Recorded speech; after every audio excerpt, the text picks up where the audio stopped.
오늘 말씀은 처음부터 들어온 계명이에요. 처음부터 들어온 계명이 뭐냐? 바로 11절 말씀을 중심으로 해서 말씀을 전하겠습니다. 처음부터 들어온 계명이 뭐냐? 서로 사랑하라는 거야. 자, 그러면 누가 서로 사랑할 수 있느냐? 우리만 사랑 얘기하지 않죠. 세상 사람들도 사랑을 이야기합니다. 그리고 영화의 주제나 유행가의 가사나 소설이나 대부분 주제가 사랑입니다. 그 명작들을 보면은 과거의 소설의 명작들을 보면 대부분 사랑에 대한 이야기고, 우리나라 조선시대 때 소설이 있습니다. 그 소설들의 대부분도 주제가 사랑에 대한 이야기가 많습니다. 그러면 기독교에서 말하는 사랑과 그 세상에서 말하는 사랑하고 같으냐? 같은 면도 있지만 본질이 달라요. 왜냐하면 기독교에서 말하는 사랑은 아가페라고 그러죠. 아가페, 희생이라고 하는 거예요. 희생이 밑바탕되어 있는 사랑이기 때문에 세상 사람들이 말하는 조건의 사랑, 계산적인 사랑, 이런 거하고는 차원이 다릅니다. 그럼 어떤 사람이 이런 사랑을 할 수 있냐?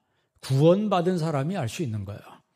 오늘 예배드리는 여러분 마음속에 우리 하나님이 주시는 구원의 은혜가 있기를 바랍니다. 우리가 구원받았다고 하는 것은 감정으로 구원받은 게 아니고 하나님의 말씀이 구원받았다고 하니까 구원받은 거예요. 요한복음 1장 12절에 보면 영접하는 자 곧 그 이름을 믿는 자들에게는, 영접하는, 예수님을 영접하는 사람, 곧 믿는 사람이란 얘기죠. 그들에게는 하나님의 자녀가 되는 권세를 주셨다 그랬어요. 그래서 고린도전서 2장 12절에 우리가 세상의 영을 받지 아니하고 하나님께로부터 온 영을 받았다 그랬어요. 분명히 세상의 영이 있고 하나님께로부터 온 영이 있다는 거예요. 영을 받는데 어떤 영을 받느냐가 중요한 거예요. 우리는 세상의 영을 이젠 더 이상 받은 사람들이 아니고 하나님께로부터 온 성령을 받은 사람들이에요. 왜 성령을 주셨어요? 하나님이 우리에게 은혜로 주신 것들을 알게 하려 함이라 그랬어요. 그럼 하나님이 우리에게 은혜를 주신 게 뭐예요? 바로 구원이라고 하는 거죠. 그리고 구원을 받은 사람은 그냥 자기가 마음으로 믿어서 구원받은 것 같지만 성령이 성령으로 하지 아니하거든 아무도 예수를 주라 할 수 없다고 그랬어요. 그러니까 예수님을 내 마음의 주님이라고 고백하고 하나님을 아버지라고 고백하는 그 자체가 바로 성령의 역사라고 하는 거예요. 그러니까 성령의 역사는 학문이 아닙니다. 성령의 역사는 체험입니다. 체험이고 경험이에요. 우리가 상대방을 어떤 사람을 이론으로 아는 게 아니잖아요. 어떤 사람에 대해서 많이 들었어요. 그러나 실제로 내가 겪어본 사람하고는 다를 수 있습니다. 그런 것처럼 하나님을 경험하는 거예요. 그것은 하나님을 인격적으로 만난다 그러죠. 하나님을 인격적으로 만나는 것은 글을 통해서 만나는 거 아니고 사람과 사람을 대하듯이, 사람에게 인격이 있잖아요. 그렇죠? 그래서 사람과 사람의 만남은 인격의 만남입니다. 그 사람과 만나면서 상대방이 나를 존중해 주는지, 상대방이 나를 경청을 잘해주고 상대방이 나한테 관심이 있는지, 이거에 따라서 관계가 깊어질 수도 있고 멀어질 수도 있어요. 똑같습니다. 하나님과 나와 내가 인격적으로 만나는 거는 사람을 대하는 것처럼 내가 하나님을 만나는 거예요. 여러분, 그래서 사람을 내가 존중하면 상대방이 알죠. 상대방을 무시하면 상대방이 압니다. 똑같이 하나님을 존중하면 하나님이 아십니다. 똑같이 하나님을 무시하면 하나님도 아시는 거예요. 나를 존중히 여기는 자를 나도 존중히 여기며 나를 가까이 하는 자를 하나님 높이신다, 이렇게 말씀하셨어요. 그래서 우리는 하나님을 인격적으로 만나야 합니다. 하나님을 인격적으로 만나는 사람은 어떤 사람이에요? 오늘 성경에 보니까 하나님의 자녀들이라고 그랬어요. 두 종류의 사람이 오늘 10절에 기록되어 있는데 하나님의 자녀들과 마귀의 자녀들이 드러나나니 이렇게 기록을 하고 있어요. 한번 10절 한번 읽어볼래요? 다 같이 한번 읽습니다. 이러므로 하나님의 자녀들과 마귀의 자녀들이 드러나나니 무릇 의를 행하지 아니한 자나 그 형제를 사랑하지 아니한 자는 하나님께 속하지 아니하니라. 아멘. 자, 이 두 부류의 사람들이 있다는 거예요. 명백하게 성경은 하나님의 자녀들 또 마귀의 자녀들이라고 구분해서 이야기하고 있어요. 이런 것들이 드러난다 그랬습니다. 이 드러난다는 건 이제 파네로스라고 하는데 이거는 해가 뜨면 모든 것들이 명백하게 다 보여지는 것처럼 그렇게 환하게 드러난다는 거예요. 그러니까 깜깜할 때는 하얀 사람, 까만 사람 섞여 있어서 몰라요. 뭐가 까만 건지 누가 하얀 건지 모르는데 해가 뜨니까 상대방의 얼굴이 선명하게 보이는 것처럼 하나님의 자녀들과 마귀의 자녀들이 이렇게 드러난다는 거예요. 감춰졌던 모든 것들이 그 사람의 본 모습이 드러나게 돼 있다는 거죠. 그러니까 신앙은 감추어지는 게 아니라 그랬어요. 하나님의 자녀의 신앙은 신앙생활하면서 가정에서 사회생활 속에서 그대로 다 드러나는 거예요. 그리고 마귀의 자녀들도 그 모습이, 그 행동이 교회 안에서, 가정에서, 사회 속에서 그대로 다 드러나는 거예요. 그러니까 마귀의 사탄의 자녀들은 파괴적으로 나타나는 그의 삶의 모든 것들이 언어가 파괴적이고 행동이, 삶의 모습이 파괴적이에요. 그래서 가는 곳마다 헤집어놓고 찢어놓습니다. 그러나 하나님의 자녀들은 오늘 성경에 보니까 사랑함으로써 치유하고 봉합시키고 위로하고 권면하는, 다시 말하면 살리는 삶을 살게 된다는 것입니다. 그럼 하나님의 자녀들의 삶은 그럼 어떻게 그렇게 이루어지냐? 성령으로 이루어지는 거예요.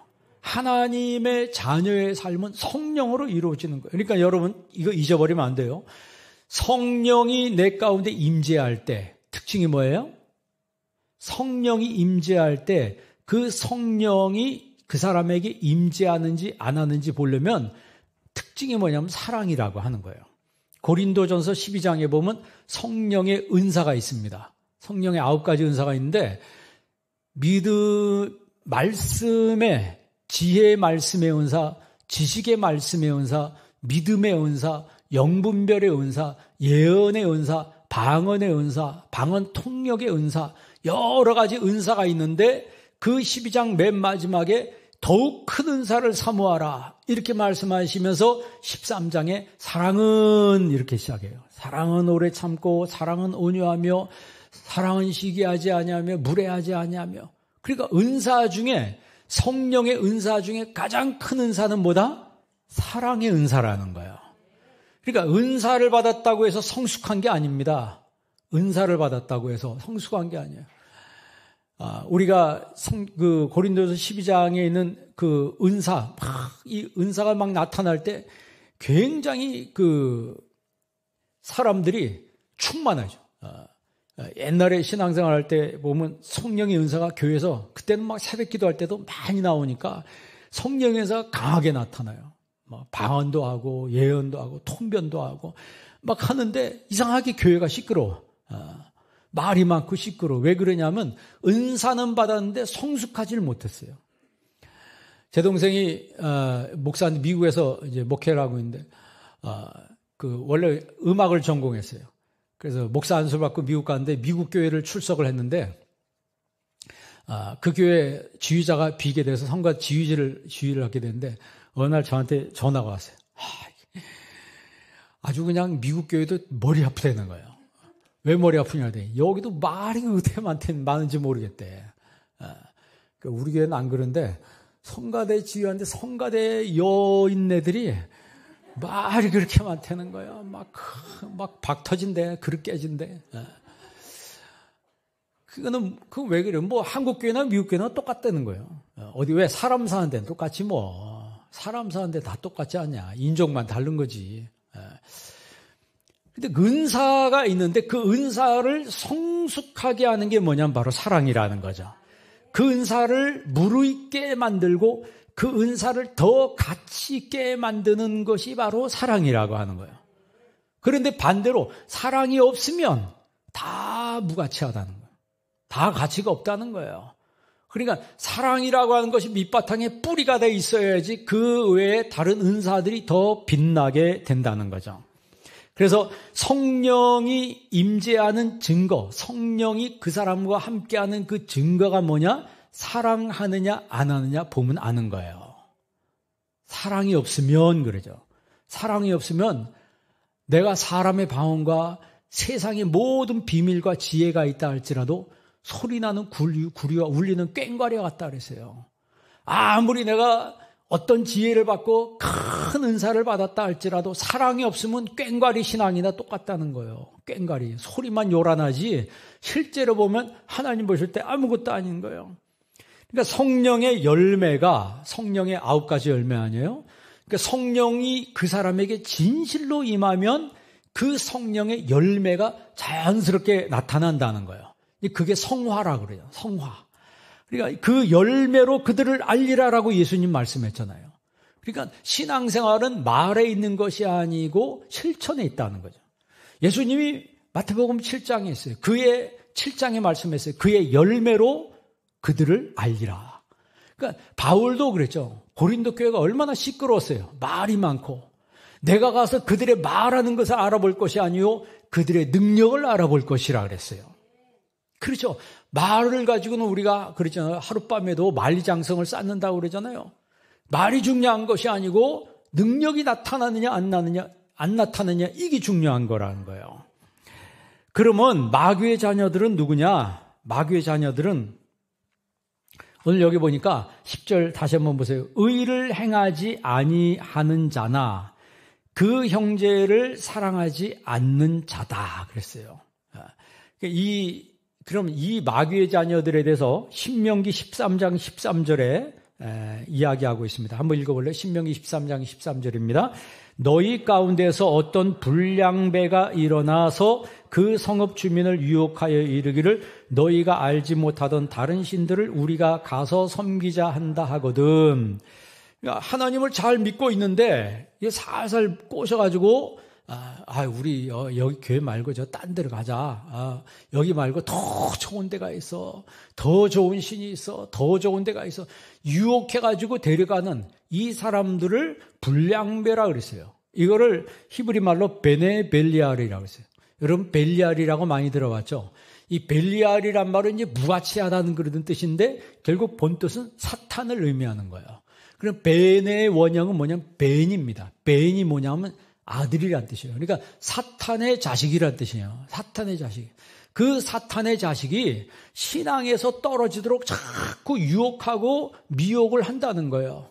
그러니까 미혹을 받으면 나도 모르게 신앙에서 멀어지고 교회에서 멀어진다는 거예요. 그런 사람들을 구약 성경에는 불량배라 이렇게 표현했어요. 이 불량배를 히브리 말로 벨리알이라고 그래요. 벨리알. 여러분 엘리의 아들들이 사무엘상 2장에 나오는데 행실이 나빠 그랬어요. 행실이 나빠 그들이 여호와를 알지 못하더라. 요즘 말로 말하면 목사의 아들인데 행실이 나쁘다라고 하는 것을 베네벨리알이라고 했어요. 그리고 목사의 아들인데 사탄의 자식이라고 성경에 써 있는 거예요. 그러면서 뒤에 설명을 뭐라고 붙이냐면 여호와를 알지 못하더라 그랬어요. 하나님을 알지 못하니까 죄를 한다고 하면서 망나니 짓을 하는 거예요. 너희 중에서 여러분 그 나훔서 1장 11절 한번 읽어볼래요? 나훔서 1장 11절 다 같이 한번 읽습니다. 여호와께 악을 꾀하는 한 사람이 너희 중에서 나와서 사악한 것을 권하는도다. 너희 중에 여호와께서 악을 꾀하는 한 사람이, 여기서 악을 꾀하는 한 사람이 히브리 말로 아까 똑같은 베네벨리알이에요. 베네벨리알이 벨리알, 사탄의 자식이 너희 중에서 나와서 사악한 것을 권하는도다 그러는 거예요. 그러니까 현대에는 이 벨리알이 마귀 자식들이 우리 주변에서 악을 권하고 신앙에서 타락하는 길로 유혹하는 그런 시대에 우리가 살고 있다는 거예요. 그래서 우리가 사람의 말을 들을 때 다 들으면 안 됩니다. 이것이 하나님께 속했나 속하지 않았는가를 분별해야 된다는 거예요.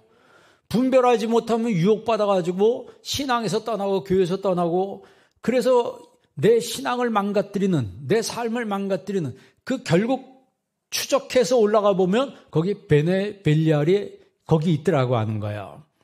여러분 시편에 보면은 35편 15절에 보면 다윗이 이런 얘기를 합니다. 내가 넘어짐에 그들이 기뻐하며 서로 모이며. 다윗이 넘어졌는데 그들이 기뻐해서 넘어지며 불량배가 내가 알지 못하는 중에 모여서. 불량배 얘기를 합니다. 다윗이. 그 불량배가 아까 지금 계속 이야기한 히브리 말로 베네 벨리알이에요. 그 사탄의 자식들이 모여서 내가 힘들어할 때 모여서 막 기뻐한다는 거예요.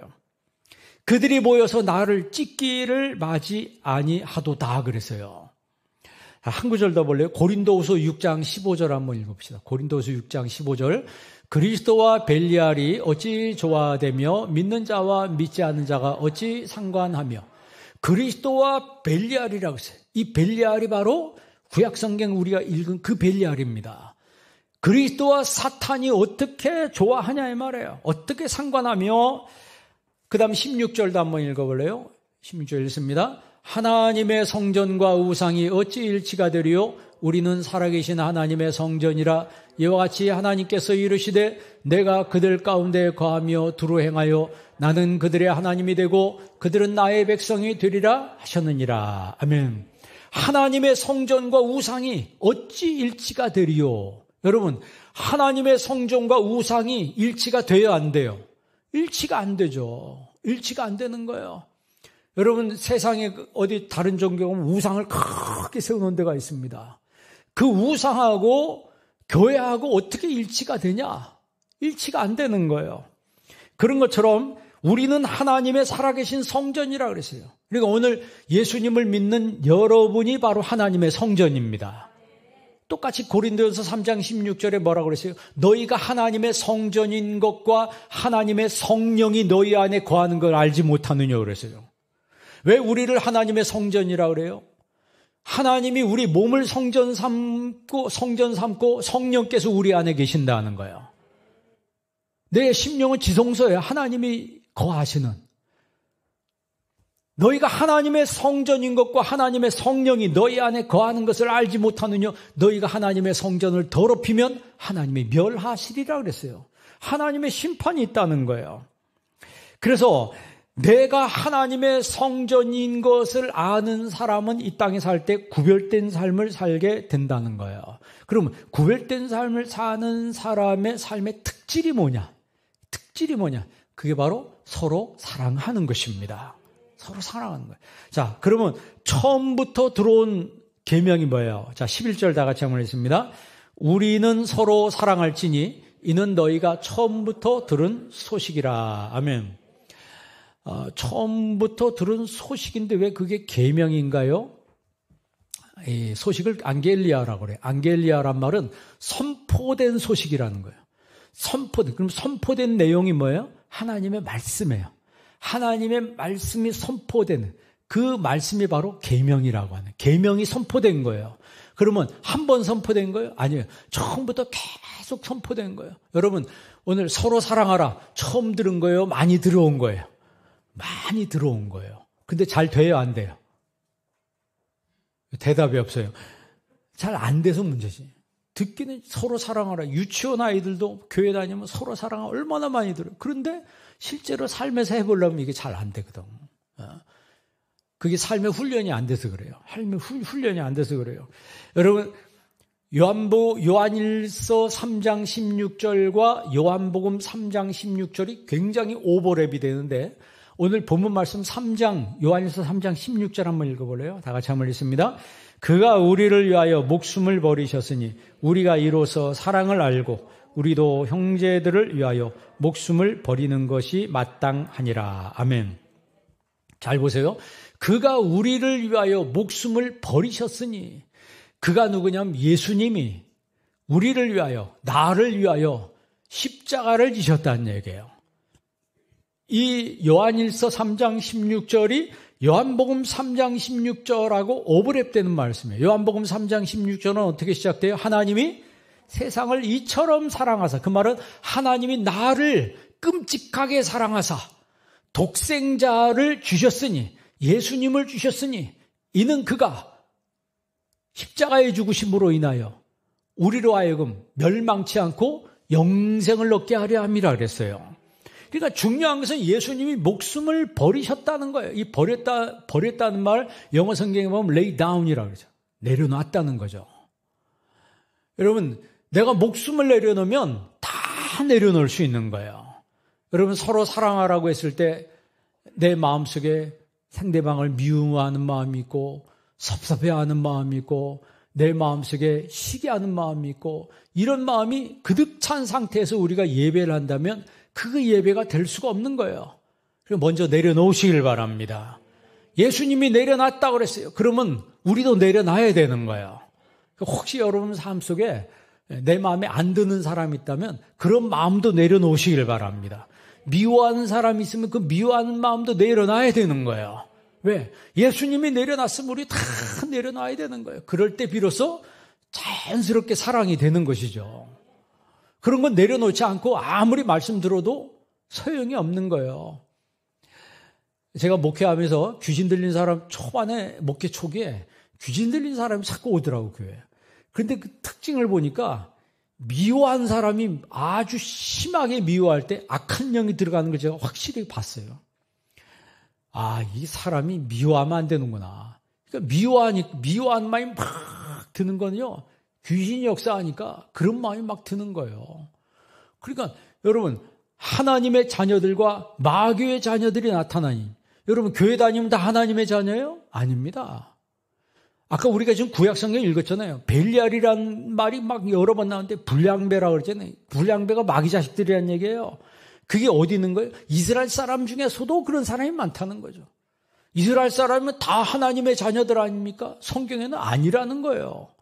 하나님을 믿는다라고 하는 사람 속에서도 껍데기로 믿으면서 실제로 속에는 사탄의 소굴이 되어 있는 사람이 있다는 거예요. 예수님 뭐라 그러세요? 너희는 이 성전을 강도의 구렬로 만든도다 그랬잖아요. 성전을 청소하면서. 그러니까 자기는 성전에 앉아 있는데 속마음은 강도의 구렬이 되어 있다는 거예요. 예수님께서 그걸 보고 막 책망을 하신 거예요. 우리가 주님을 사랑하고 주님을 믿는다고 한다면 오늘 예수님께서 내려놓으신 것처럼 여러분도 내려놓으시기를 바랍니다. 내려놔야 될 건 내려놔야 돼요. 그거 내려놓지 않고 그래도 난 이거는 포기 못한다. 그게 문제예요. 그게 문제고 그 사람이 문제입니다.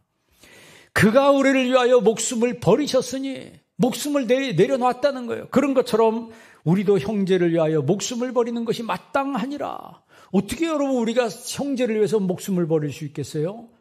형제를 위해서 목숨을 버린다. 이게 바로 자기 모든 것들을 내려놓는다는 거예요. 그 루비 켄트릭이라고 하는 25살의 미국의 텍사스의 감리교에서 파송된 선교사가 1908년에 우리나라에 옵니다. 그 자매가 뭐라고 얘기하냐면 우리나라 선교사 서울로 파송돼 왔어요. 그 중부 지역을 감리교가 맡아서 선교를 했기 때문에 그런데 전도를 하는데 이 조선 사람들이 그 당시에 1907년, 1908년은 무슨 때예요? 여러분 1907년 평양 대부흥이잖아요. 그 평양 대부흥이 남쪽까지 막 흘러와가지고 이 서울 지역, 경기도 지역에다 막 부흥의 불길이 막 붙을 때예요. 그러니까 선교사님들이 전도하면 그냥 사람들이 막 교회로 들어오는 그때예요. 그러면서 박해도 같이 있었어요. 그런데 이 자매가 1년도 안 돼서 풍토병에 걸려서 죽습니다. 우리나라에서. 풍토병에 걸려 죽는데 그 자매가 뭐라고 얘기했냐면 내가 죽으면 나를 여기 이 땅에 한국에 묻어달라고. 내게 1000개의 목숨이 있다 할지라도 내 1000개의 목숨을 나에게 주신다면 이 1000개의 목숨을 조선을 위해서 내가 바치겠다. 목숨이 어떻게 1000개가 됩니까? 하나지. 그런데 하나님이 나에게 1000개의 목숨을 준다면 이 1000개의 목숨을 조선 사람들을 위해서 바치겠다. 이런 고백을 했어요. 그분의 그 묘지가 양화진에 있습니다. 루비 켄드릭이라고. 그 서울에서 한양에서 죽고 그 묻혔을 때 장사 지냈을 때 이 소식이 파송한 교회로 가세요. 텍사스의 그 감리교회 성도들이 감동을 받아가지고 그 교회에서만 20명의 선교사들이 자원을 했대요. 20명의 선교사들이 자원해서 세계 선교로 나갔어요. 여러분, 우리나라 와서 1년도 선교를 못하고 죽었어요. 그런데 한 사람의 그런 고귀한 신앙이 20명의 선교사를 자원하게 만들었다고 하는 거예요. 그거는 뭘 의미합니까?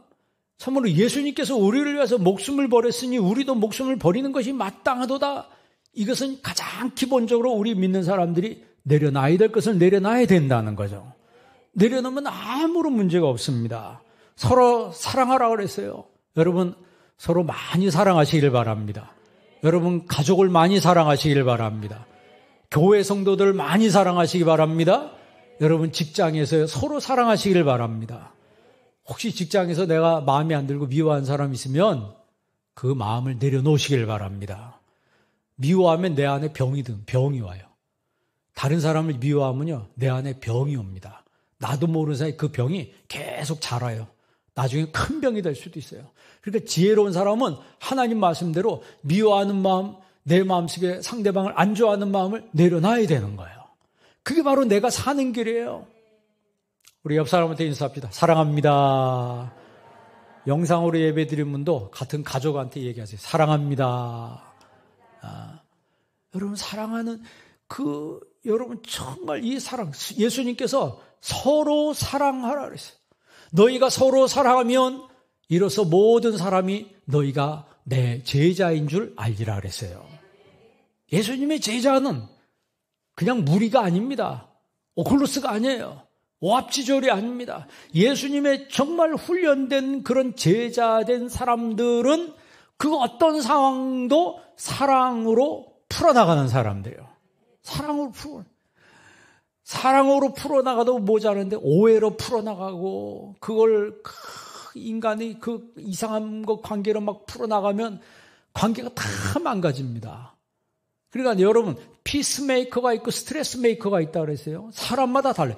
오늘 성경에 하나님의 자녀들과 마귀의 자녀들이 드러나나니 그랬어요. 아니, 하나님의 자녀면 괜찮은데 그렇지 않은 사람도 있다는 거예요. 그럼 그렇지 않은 사람은 여러분, 예수님이 그의 열매로 그들을 알리라 그랬어요. 여러분, 신앙생활 할 때 말을 잘하는 사람이 있습니다.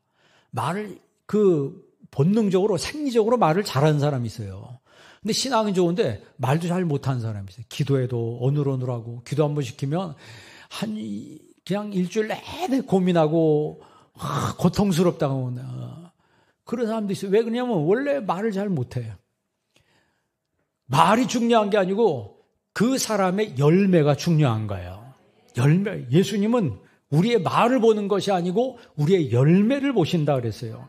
여러분 10절을 다시 한번 읽어볼래요? 요한복음 3장 10절 다 같이 한번 읽습니다. 이러므로 하나님의 자녀들과 마귀의 자녀들이 드러나나니 무릇 의를 행하지 아니하는 자나 또는 그 형제를 사랑하지 아니하는 자는 하나님께 속하지 아니하니라. 아멘. 마귀가 하는 일은요, 사랑을 빼앗는 일이에요. 관계를 망가뜨리는 거고, 성령이 하는 일은 사랑을 풍성하게 하는 거예요. 사랑을 풍성하게. 그러니까 성령의 자녀는 사랑을 하게 되고, 마귀의 자녀는 미워하는 거예요. 미워하고 원망하는 거예요. 그래서 12절에 보면 누구처럼 하지 말라? 가인과 같이 하지 말라 그랬어요. 그 왜 가인과 같이 하지 말라 그래요? 그 가인은 동생을 시기해서 동생을 죽였어요. 예? 그러니까 예수님이 미워하는 것도 무슨 죄라 그랬어요? 살인죄라 그랬습니다. 미워하는 것도 살인죄라 그랬어요. 여러분 미워한 사람 있어요, 없어요?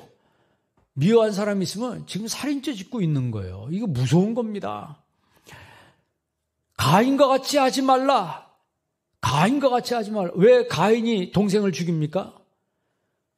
동생의 재산은 하나님 받으시는데 자기의 재산은 하나님 받지 않아요. 그러니까 시기가 막 차올라가지고 동생을 돌로 쳐 죽였어요. 그러니까 우리가 볼 때 그 시기라고 하는 것이 아무것도 아닌 것 같지만 그게 점점 커진다는 거예요. 죄는요, 확장되는 힘이 있습니다. 그 뉴스 같은 데 보면요, 어떤 사건이 벌어져요. 누가 누구를 해쳤다고 그래요.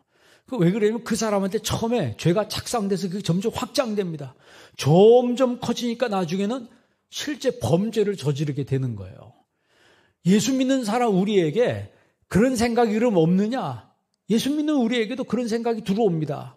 그런데 하나님이 그거를 중화시키고 그걸 정화시키는 기능을 주셨는데 그게 바로 뭐냐면 회개라고 하는 거예요.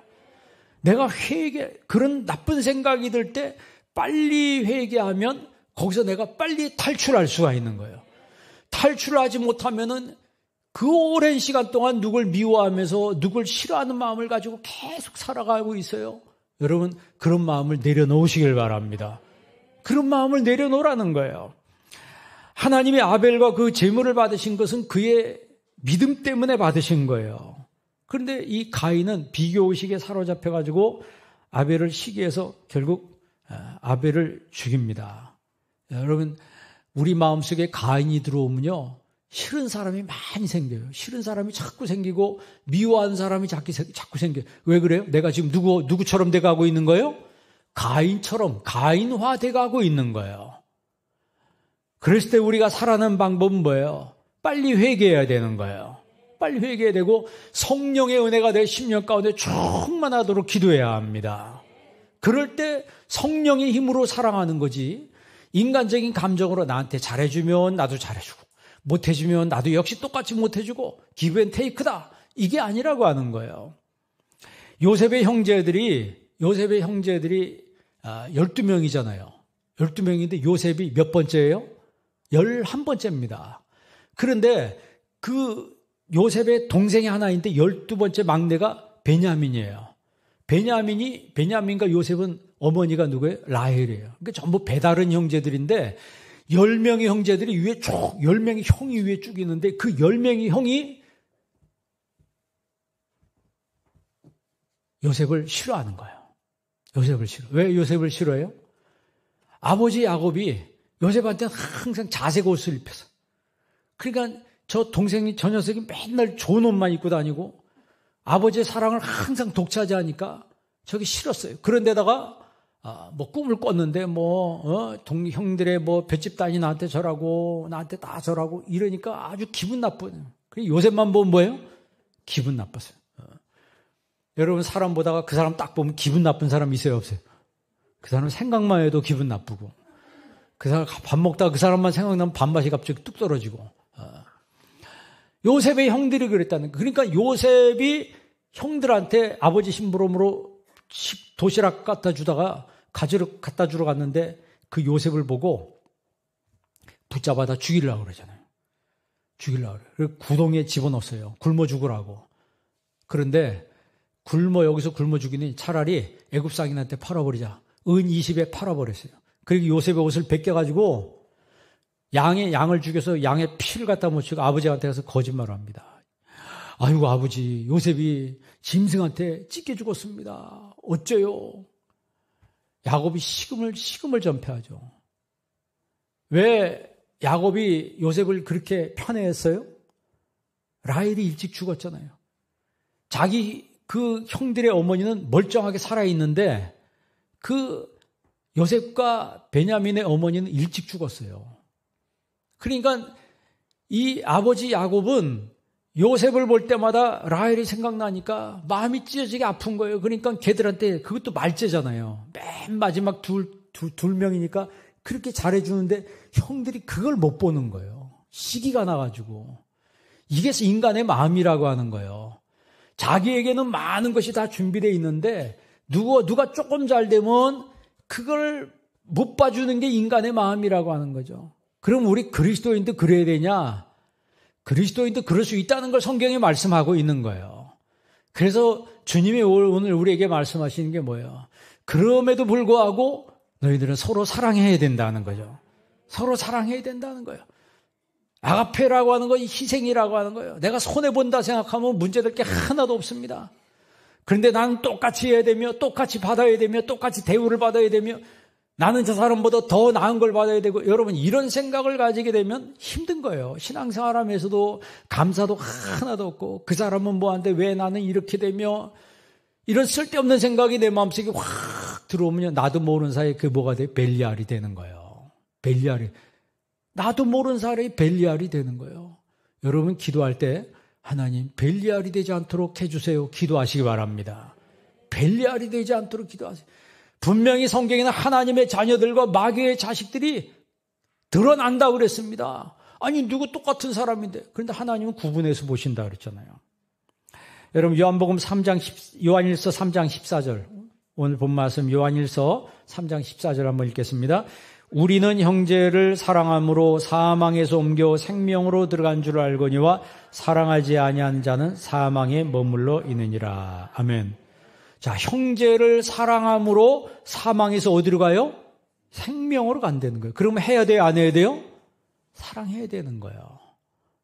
그러니까 마음에 안 드는 사람도 오늘부터 사랑할 수 있기를 바랍니다. 그리고 형제를 사랑하지 아니한 자는 사랑하지 않는 자는 사망에 머물러 있느니라 그랬어요.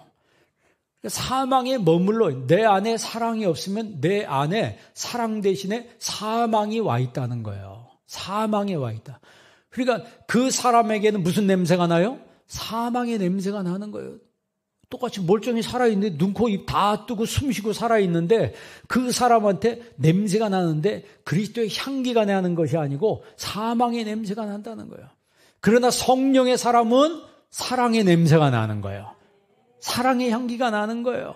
그게 여러분 성령의 은사는 뭐를 통해서 나타나느냐? 사랑을 통해서 나타나는 거예요. 고린도전서 13장에 여러분 사랑은 뭐하고? 오래 참고 그랬잖아요. 그래서 여러분 많이 참을 수 있기를 바랍니다. 오래 참으세요. 막 내가 질러버리고 내가 어떻게 하고 싶어도 참아야 돼요. 그리고 사랑은 뭐하며? 온유하라 했어요. 그 온유가 훈련된 거예요. 길들여지는 거 아니에요. 온유란 말 여러분 들어봤잖아요. 길들여지는 겁니다. 훈련돼서 그냥 마구 날뛰는 그 말의 가치와 야생마의 그 말의 가치는 고기입니다. 그러나 길들여진 종마의 가치는 그 야생마하고 종마의 가치는 가격이 하늘과 땅 차이예요. 제주도 가보니까 말고기를 팔더라고요. 몇 년 전에 먹어봤는데 말고기를 처음 먹어봤는데 진짜 맛있더라고. 그래서 나는 말을 잡아가지고 고기를 판다는 거를 처음 들어봤어요. 그거 가지고. 그러니까 쓸모없는 말은 가격이 뭐밖에 안 된다? 고기와 고기밖에. 근으로 쳐서 가격이 매어지는 거예요. 그러나 종마는 가격 차이가 엄청나더라고요. 영국 근위대들이 타는 말을 보니까 우리나라 말하고 크기 자체가 다르더라고 보니까. 말이 이렇게 걷는데요. 진짜 품 있게 걷더라고. 말이 걷는데 품위가 있더라고. 아니 훈련을 받았겠죠. 훈련을 받은. 그러니까 온유라고 하는 거는 훈련이 된 사람이에요. 온유하며 그냥 무조건 부드러운 게 아니에요. 부드럽다 갑자기 돌변한 사람이 아니고 실제로 그런 환경이 닥쳐도 온유함을 끝까지 유지할 수 있도록 내면에 훈련된 사람이라고 하는 거죠. 여러분 그렇게 사랑은 오래 참고 온유하며 그냥 세상에서 말하는 그런 사랑이 아니고 성경에서 말하는 사랑은 그만큼 자기 희생을 요구하는 사랑이라고 하는 거죠. 그러면 그게 여러분 인간의 힘으로 되냐? 안 됩니다. 인간의 힘으로 되는 게 아니고 성령의 힘으로 되는 거예요. 성령이 역사할 때 사랑할 수가 있는 거예요. 성령이 역사할 때 이해할 수도 있는 거예요. 그러니까 성령이 내 안에 역사할 때 이해의 폭이 넓어지는 거예요. 그거 참 희한하더라고요. 사람마다요, 이해의 폭이 넓은 사람이 있어요. 이해의 폭이 아주 협소한 사람이 있어요. 그리고 이해의 폭이 협소하면 나도 모르게 조금만 보면 바로 질러버리고 바로 얘기해버리고 이렇게 해서 관계가 다 깨져버리는데 이해의 폭이 넓은 사람은 상대방을 이해하는데 그 사람과 나와 그 사람이 틀렸다 이게 아니고 나와 다르구나 이렇게 이해하더라고요. 그러니까 폭이 좁으면은 틀렸다 이렇게 얘기해요. 근데 폭이 넓은 사람은 나하고 좀 다르고 당신하고 다르니까 그렇지. 그러잖아요. 아니 왜 당신은 누구 집 남편하고 왜 이렇게 달라? 왜 이렇게 틀려? 막 이런다고. 그건 남편이 틀린 게 아니고 다르기 때문에 그런 거죠. 그렇잖아요. 왜 남의 집 남편하고 똑같이 맞추려고 그래요? 누구 집 남편은 요리도 잘하는데 왜 당신은 못해? 그리고 남자가 난 못하는 거 어떻게 했냐 이 말이에요. 누구 집 여자는 모두 잘하는데 왜 당신 이거 못하느냐? 뭐 어느 교회 목사님은 왜 그런데 왜 우리 교회 목사님 이런 것도 못하느냐? 뭐 이렇게 하면은 관계가 온전히 될 수가 없어요. 관계가 거기서부터 와야 되는 거예요. 그러나 다름을 인정하면 그 모든 것들이 다 이해로 풀어나갈 수가 있는 것이죠. 풀어나갈 수 있는 거예요. 그래서 그 평균적으로 성장하는 교회들 보면요.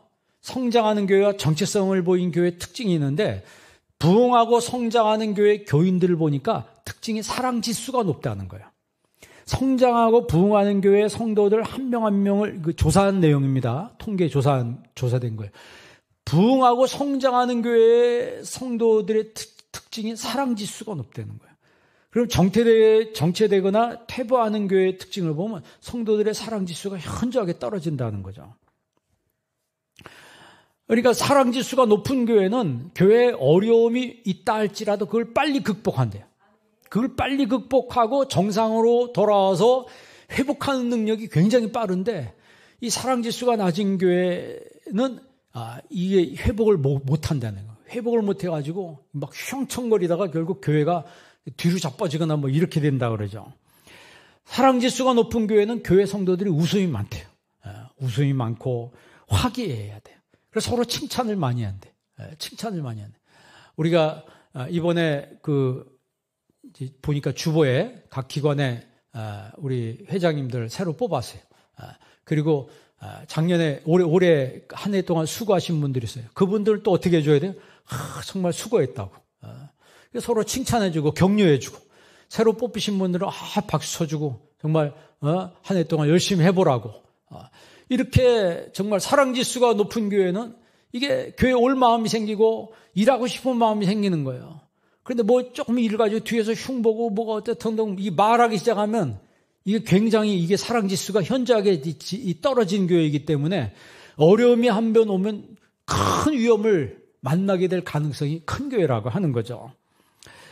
지금 뭐 코로나로 해서 우리가 잘 못 모이고 그러는데 사랑지수가 높은 교회는 정말 교회 분위기가 흐뭇하게 간다는 거야. 항상 인간이 모였는데 어떻게 항상 흐뭇합니까? 안 흐뭇할 때도 많죠. 그런데 사랑 지수가 높은 교회는 이런 것들을 상쇄시키면서 정말 사랑하는 교회로 만들어 간다는 거죠. 정말 우리 교회는 사랑 지수가 높은 교회가 되도록 힘쓰시기 바랍니다. 여러분 17절 한번 읽어볼래요? 17절, 18절 두 구절 다 같이 읽습니다. 누가 이 세상의 재물을 가지고 형제의 궁핍함을 보고도 도와줄 마음을 닫으면 하나님의 사랑이 어찌 그 속에 거하겠느냐. 자녀들아 우리가 말과 혀로만 사랑하지 말고 행함과 진실함으로 하자. 아멘. 자, 사랑하라. 서로 사랑하라. 근데 이제는 말과 혀로만 사랑하지 말고 뭐로 하자? 행함과 진실함으로 하자 그랬어요. 여러분 서로 사랑하시기 바랍니다. 서로 사랑하는데 이제 뭐함으로? 행함으로. 그 다음에 진실함으로. 억지로가 아니고 뭐 마음에도 없는 말 막 뱉어내는 이게 아니고 진실함으로 이제 하자는 거예요. 올해 코로나라서요. 여러분 제가 설교 시간에도 얘기했지만 한국교회 10,000교회가 없어졌다는 거예요. 너무 가슴이 아프더라고요. 그리고 사실 올해 어려운 교회들 우리 교회에서도 꽤 도왔어요. 우리 교회 수준에 맞게 우리 그 기곡 예배 드릴 때 화분이 많이 들어왔잖아요. 그게 그냥 막 갖다 주는 게 아니에요. 그만큼 우리 교회에서 했기 때문에 그렇게 화분이 많이 들어오는 거예요. 그거는 우리가 헌금으로 그만큼 많은 데를 도왔다는 얘기예요. 많은 데를 도왔다. 그래서 우리 교회에서 기곡 예배 드린다고 그러니까 축하한다고 막 여기저기서 막 보내주는 거예요. 하다못해 경찰서에서도 보내줬어요. 이거는 뭐예요? 그만큼 우리 교회가 그런 역할을 하고 있다는 거예요. 역할을 하고 있다는 거죠. 그러니까 말과 혀로만 하는 것이 아니고 지금 이 코로나 기간 동안에 제일 피해를 본 데 하나가 어디냐면 교회입니다. 왜냐하면 언론이 아주 큰 목을 했죠. 언론들께서 아주 그냥 교회만 걸리면은 제가 알기로는 학교에서도 많이 걸렸어요. 학교에서도 많이 걸리고 어느 공공기관에서도 관청에서도 많이 걸렸는데 지금 거기는 하나 뉴스에 안 나와요. 그런데 이상하게 교회 한 명만 나오면 막 그냥 그 한 명을 통해서 걸린 추적해가지고 통계를 내가지고 몇 명 이런 식으로 뉴스를 내보내더라고. 백화점에서 걸리면 소독하고 2시간 있다 다시 열어버린대요. 교회에서 걸리면은 2주 동안 교회 폐쇄버려요. 이제 이런 면에 대해서 이걸 시정해달라고 계속 얘기를 했었습니다. 그런데, 하여튼 뭐 전혀 그런 건 먹히지도 않고 무조건 하여튼 교회에서만 두고 나왔다 그러면 그냥 이상하게 온 국민이 다 알아야 돼. 그게 사람이 걸리고 싶어서 걸리는 게 아니잖아요. 어디 가서 여러분 음식점에 가서 제가 늘 얘기하지만 여러분도 음식점 가보잖아요. 마스크 쓰고 먹어요? 벗고 먹어요? 벗고 말도 막 열심히 왁자지껄해요. 막.